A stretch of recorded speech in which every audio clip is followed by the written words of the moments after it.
नमस्कार मित्रांनो. सध्या 15 जुलैपासून मुंबईच्या आझाद मैदानावर जे आंदोलन कॅब आणि रिक्षा ड्रायव्हर्सचं आंदोलन सुरू आहे, त्यासाठी खूप प्रयत्न करूनसुद्धा अद्यापही आपल्याला हवा असलेला निर्णय मिळालेला नाही. मात्र महाराष्ट्रातील ड्रायव्हरांच्या प्रश्नांना एवढ्या मोठ्या प्रमाणात सरकार जनतेसमोर आणि मीडियासमोर आणून संपूर्ण महाराष्ट्रातील ड्रायव्हरांना एकत्र करून जे मोठं आंदोलन उभारलं, त्यासाठी मी डॉक्टर केशव क्षीरसागर यांचं कौतुक करतो आणि मनापासून अभिनंदन करतो व आभार मानतो. जेवढ्या मोठ्या प्रमाणात ड्रायव्हरांना प्रेरित करणं, एकत्र करणं, पुन्हा शासन व नेत्यांशी भेटून त्यांच्या हक्कासाठी लढा देणं हे खूप कठीण काम आहे आणि त्यासाठी मेहनत, अभ्यास आणि ध्येय लागतं. याआधी आणि आताही वेगवेगळ्या संघटनांनी वेगवेगळ्या पद्धतीने आंदोलनं केली, निवेदनं दिली, सरकारशी, अधिकाऱ्यांशी व मंत्र्यांशी भेटून ड्रायव्हरांच्या अडचणी सांगितल्या आणि त्यांना न्याय मिळवून देण्याचा प्रयत्न केला. अशा सर्वांची मी मनापासून प्रशंसा करतो आणि आभार मानतो. तुमच्या सर्वांच्या प्रयत्नामुळेच आज ड्रायव्हर्स जागरूक झाले आहेत आणि आपल्या हक्कासाठी एकत्र लढत आहेत. या सर्व आंदोलनाचा जर आपण सखोल अभ्यास केला तर लक्षात येईल की सुरुवातीला सरकारी अधिकारी म्हणाले होते की आम्ही ऑनलाईन कंपन्यांशी बोलतो, त्यांच्याकडून नक्की काय कोणते दर दिले जात आहेत हे लिहून घेतो, RTO-RTA दिलेले अधिकृत दर ते देतात की नाही हे पाहतो, चौकशी करतो. काही ड्रायव्हरांनी ग्राहकांकडून जास्त पैसे घेतल्यामुळे त्यांची ID कंपन्यांनी ब्लॉक केली आहे, ती चुकीचं आहे हेही आम्ही कंपन्यांना सांगू. नंतर सर्व संघटना आणि कंपन्यांशी चर्चा करून निर्णय घेऊ. 2 दिवसात काहीतरी निर्णय कळवतो असे त्यांनी ह्या ज्या आंदोलन करणाऱ्या संघटना आहेत त्यांना सांगितलं होतं. पण त्यानंतर ऑनलाईन कंपन्यांकडून कोणताही म्हणजे कोणतीही ठोस माहिती किंवा दर बदलाचे अपडेट्स आले नाहीत.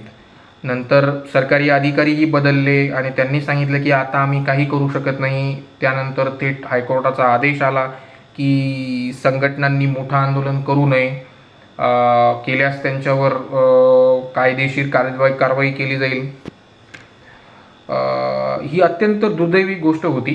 आपले हक्काचे दर मिळवण्यासाठी आपण आता शांततेच्या मार्गाने आंदोलनही करू शकत नाही, हे खूप चिंताजनक आहे. या पार्श्वभूमीवर मुंबई, पुणे, नागपूर आणि महाराष्ट्रातील इतर संघटना एकत्र आल्या आणि पुन्हा विचार केला की पुढे आपण आता काय करायचं, काय करता येईल.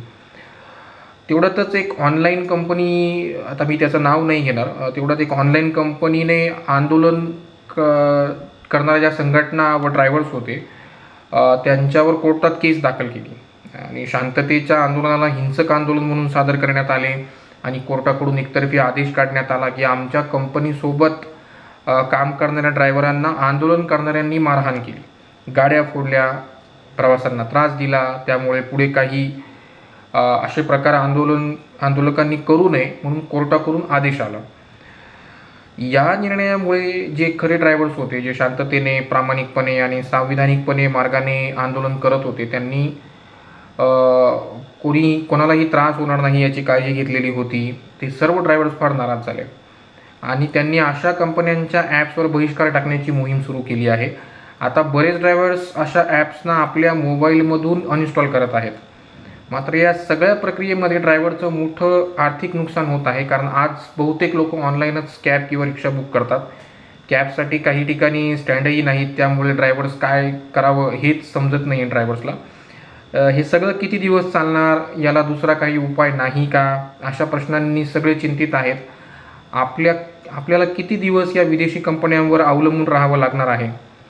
म्हणून मला वाटतं की या सगळ्यात मी सक्रिय सहभाग घेणं गरजेचं आहे. मी गेल्या काही दिवसांपासून ड्रायव्हरांच्या समस्यांवर काम करत आहे आणि या सगळ्या प्रश्नांवर एक डिजिटल सिस्टीम तयार केली आहे. ही सिस्टीम पुढीलप्रमाणे काम करेल. ड्रायव्हरांना त्यांच्या हक्काचे दर मिळवून देईल, ग्राहक व ड्रायव्हर यांचं लगेच कनेक्ट करेल, प्रत्येक ट्रिपमागे त्यांना 20 ते 30% कमिशन द्यावं लागणार नाही. प्रत्येक ट्रिपचं भाडं लगेच कॅल्क्युलेट करून दाखवेल. दर अचानक खूप कमी किंवा खूप जास्त होणार नाहीत. ग्राहक आणि ड्रायव्हरांसाठी एक हेल्प टीम असेल. ड्रायव्हरची चूक नसताना त्याचं अकाउंट चौकशीशिवाय बंद होणार नाही. ग्राहकांना दिलेल्या सूटमुळे ड्रायव्हरचं नुकसान होणार नाही. केवळ कंपनीच्या गाड्यांनाच प्राधान्य दिलं जाणार नाही, ड्रायव्हरांना थेट कॅश किंवा ऑनलाईन पेमेंट वेळेवर मिळेल. या सर्वात महत्त्वाचं म्हणजे ही सिस्टीम ड्रायव्हरांना परवडणारी असेल. आता तुम्हाला प्रश्न पडेल की तुम्ही कोण आणि आम्ही तुमच्यावर का विश्वास ठेवावा.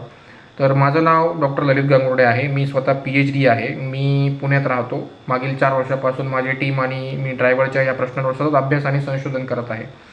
या सॉल्युशनसाठी MIT world peace university Pune येथून आम्हाला एक 20 लाखाचं अनुदान देखील मिळालेलं आहे आणि तसेच भारत सरकारच्या स्टार्टअप इंडिया मिशन अंतर्गत ऑटोमोटिव्ह रिसर्च असोसिएशन ऑफ इंडियाच्या advance mobility transformative innovation foundation AMTIF म्हणून इन्क्युबेशन सेंटर आहे इथे कोथरूडलाच.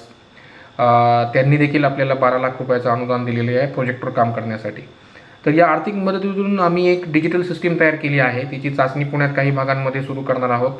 त्यामुळे सर्व ड्रायव्हरांना प्रत्यक्ष भेटणं शक्य नाही, म्हणून हा मेसेज आणि व्हिडिओ तयार केला आहे, जेणेकरून सगळ्यांना माहिती मिळू शकेल.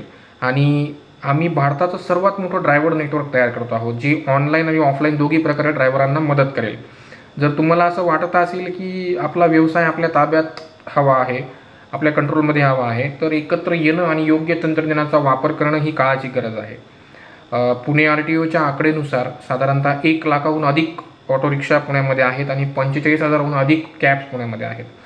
आमचं उद्दिष्ट आहे की शक्य तितक्या लवकर हे सर्व ड्रायव्हर्स एका डिजिटल प्लॅटफॉर्मवर यावेत, जिथे त्यांना योग्य दर, वागणूक आणि स्वाभिमानाने काम करण्याची संधी मिळेल.